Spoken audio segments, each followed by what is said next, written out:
In Yorkshire, the Dawood family were losing faith that the police in Gujarat would catch the men who killed Saeed, Shakil, and Muhammad. There were some serious doubts arising in terms of what the Indian police were doing, because on the one hand, they were saying that they were doing everything. On the other hand, we were seeing no results whatsoever.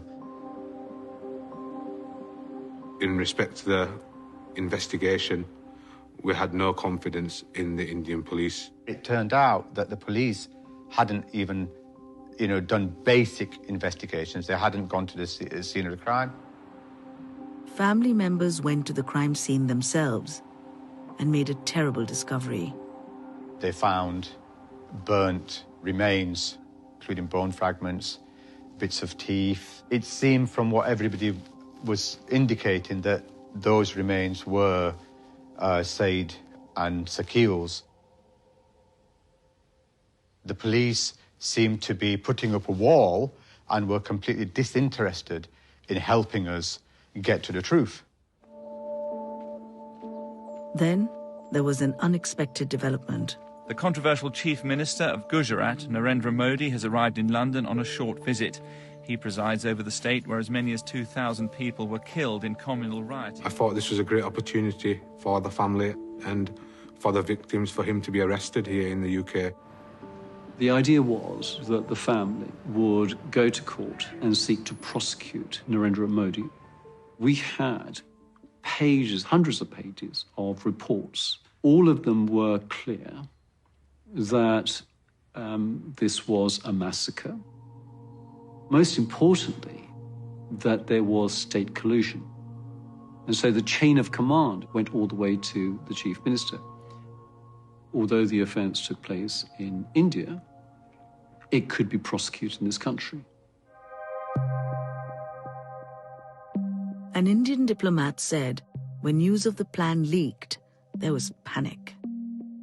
Mr. Modi was reportedly urged to leave Britain on the next plane. I argued in front of the judge for Narendra Modi's arrest.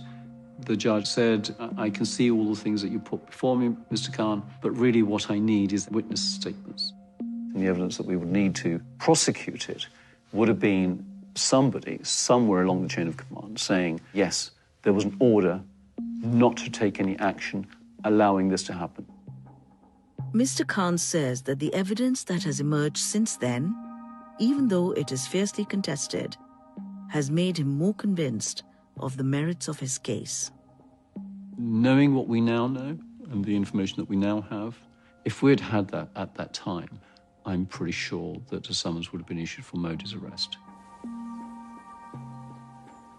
We were bitterly disappointed the judge didn't issue the warrant, but we understood this was going to be quite a long campaign in terms of getting answers and getting justice and holding people to account.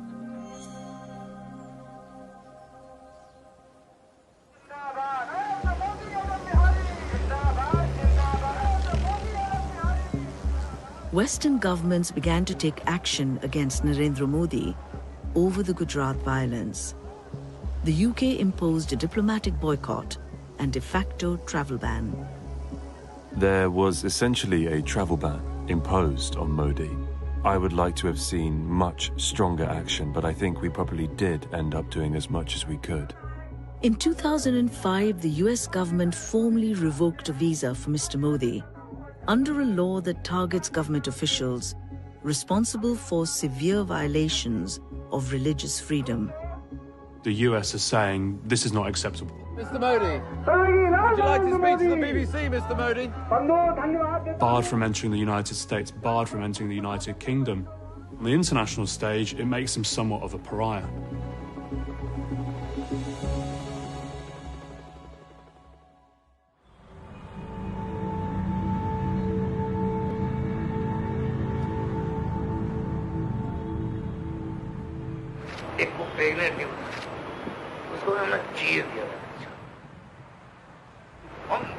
उनको बताया कि क्या होता है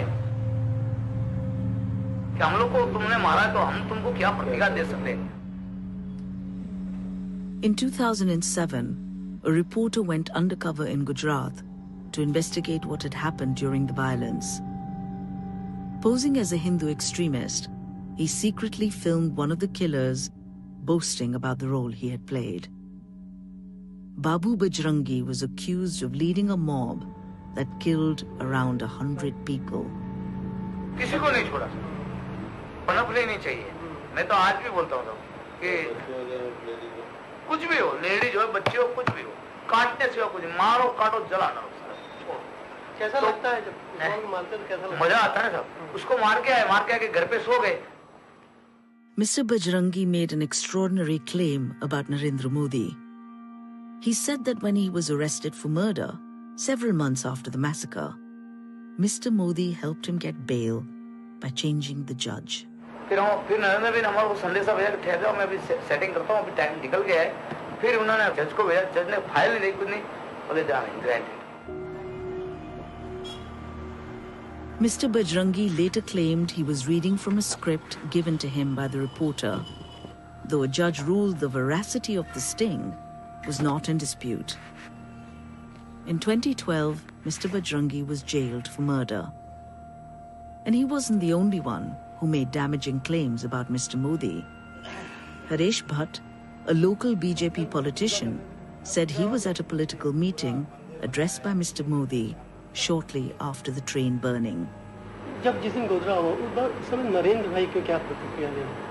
उनका favourable लेकिन हम ये स्टेटमेंट हम नहीं कर सकते हैं।